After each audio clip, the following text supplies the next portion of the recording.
प्रश्न पहिला, the sweets वर शेअर्ड बिटवीन द 4 गर्ल्स. आता या प्रश्नामध्ये इथे एकूण 4 मुली आहेत, म्हणून बिटवीन या प्रेपोजिशनच्या ऐवजी अमंग या प्रेपोजिशनचा वापर होईल, कारण अमंग या प्रेपोजिशनचा वापर 2पेक्षा जास्त व्यक्ती किंवा वस्तूंसाठी केला जातो.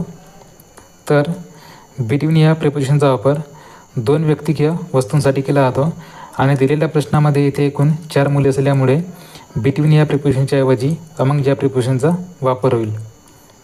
म्हणून वाक्यरचना अशी येईल, दी स्वीट्स वर शेअर्ड अमंग दी 4 गर्ल्स. त्यानंतर शब्दार्थ बघू. स्वीट एक ॲडजेक्टिव्ह आहे, ज्याचा अर्थ गोड किंवा मधुर होतो. शेअर एक वर्ब आहे, याचा अर्थ हिस्सा किंवा वाटा होतो. Second question, the long distance train which met with an accident was carrying some in army personal.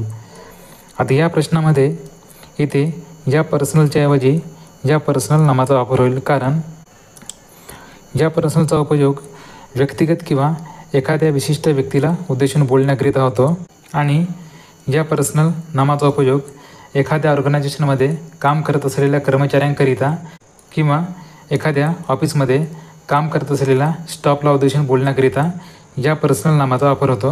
आणि दिलेल्या प्रश्नामध्ये आर्मी एक समूहवाचक नाम आहे आणि या ठिकाणी संपूर्ण सैन्याचा उल्लेख होतो, म्हणून या पर्सनलऐवजी या पर्सनल नामाचा वापर होईल आणि वाक्यरचनेमध्ये असा बदल येईल, the long distance train which met with an accident was carrying some army personnel.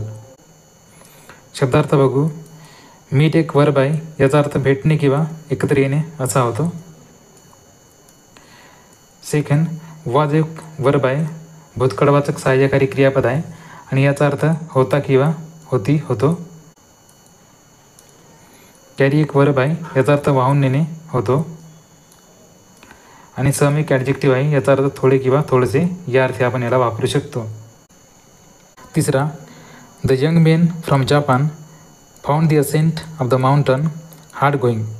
आता या प्रश्नामध्ये असेंट या नामाच्या ऐवजी असेंट या नामाचा वापर होईल, कारण असेंट या नामाचा अर्थ होतो एक्सप्रेस ॲग्रीमेंट किंवा प्रपोजल, म्हणजे सहमती दर्शविण्याकरिता या असेंट या नामाचा वापर होतो. तर चढ उतार किंवा एखाद्या डोंगरावर चढून जाण्याची जी क्रिया आहे ती क्रिया दर्शविण्यासाठी असेंट या नामाचा वापर होतो आणि या ठिकाणी माउंटन म्हणजे डोंगर चढून जाण्याची क्रिया स्पष्ट होत आहे, म्हणून या असेंटच्या ऐवजी या असेंटचा वापर होईल आणि वाक्यरचनेमध्ये असा बदल येईल, the young men from Japan found the ascent of the mountain hard going.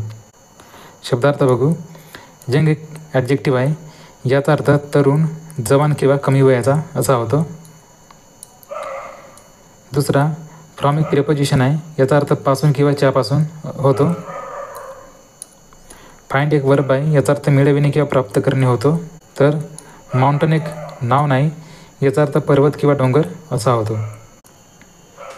If the worst comes to worst I will have to bid goodbye to my studies and join my family business.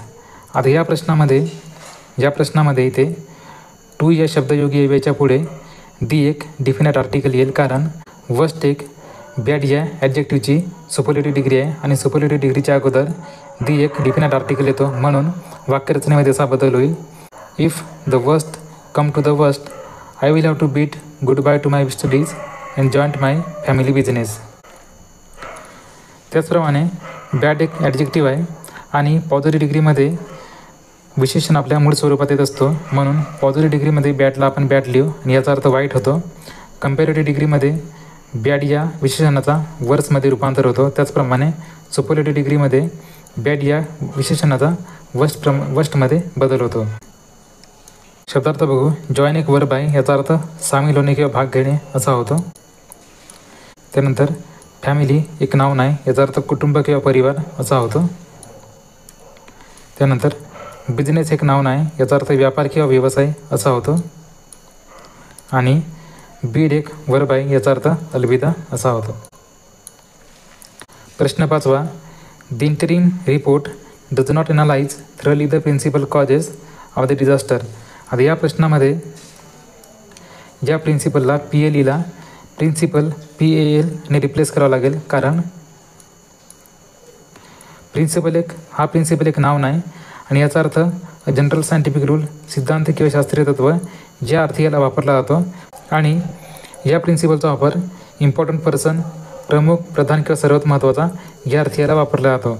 म्हणजे जेव्हा केव्हा एखादी व्यक्ती, वस्तू किंवा एखाद्या घटनेला अत्यंत महत्त्व द्यायचं असतो त्यावेळेस आपण या प्रिन्सिपल ॲडजेक्टिव्हचा वापर करतो. आणि दिलेल्या प्रश्नामध्ये डिझास्टर म्हणजे दुर्घटना, प्रिन्सिपल कॉजमध्ये महत्त्वाचा कारण, एनालाइज म्हणजे विश्लेषण आणि इंटरिम रिपोर्ट म्हणजे हंगामी अहवाल. म्हणजे प्रश्नाचा भावार्थ आहे हंगामी अहवाल दुर्घटनेच्या महत्त्वाच्या कारणाचा विश्लेषण करत नाही. म्हणून दिलेल्या प्रश्नामध्ये प्रिन्सिपलच्या ऐवजी हा प्रिन्सिपल ॲडजेक्टिव्हचा वापर होईल आणि वाक्यरचनेमध्ये असा बदल होईल. The interim report does not analyse thoroughly the principal causes of the disaster. शब्दार्थ बघू. इंटरिम एक ॲडजेक्टिव्ह आहे, याचा अर्थ अंतरिम किंवा हंगामी असा होतो.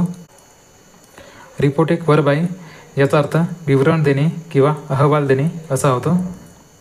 त्याचप्रमाणे थरली एक ॲडवर्ब आहे, ज्याचा अर्थ पूर्णपणे किंवा तपशीलवारपणे असा होतो. आणि शेवटचा डिझास्टर एक नाउन आहे, याचा अर्थ दुर्घटना किंवा संकट होतो.